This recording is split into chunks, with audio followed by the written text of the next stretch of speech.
पाकिस्तानी शिया नौजवान रहते थे जो अक्सर रात को मध्यम आवाज में नोहे पढ़ते थे। पड़ोस में रहने वाली ज़ईफा कान लगाकर सुना करती थी।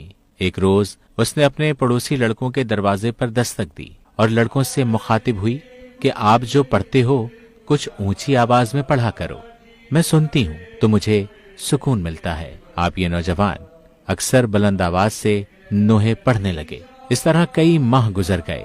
एक रोज लंदन के मकामी अस्पताल के कुछ नुमाइंदों ने उन लड़कों से राब्ता किया और कहा, आपके पड़ोस में जो खातून रहती थीं, एक रोज अस्पताल में जेर इलाज रहने के बाद उनका इंतकाल हो गया। उन्होंने डॉक्टर से दरखास्त की है, मेरे पड़ोस में कुछ एशियाई नौजवान हैं जो जिक्र पढ़ते हैं। अगर मेरा इंतकाल हो जाए तो आप उनसे मेरी खातिर दरखास्त करें कि वो गिरजा में आकर मेरी मैयत पर वही कलाम पढ़ें ताकि मैं मरने के बाद भी सुकून से रह सकूं। सलाम या हुसैन।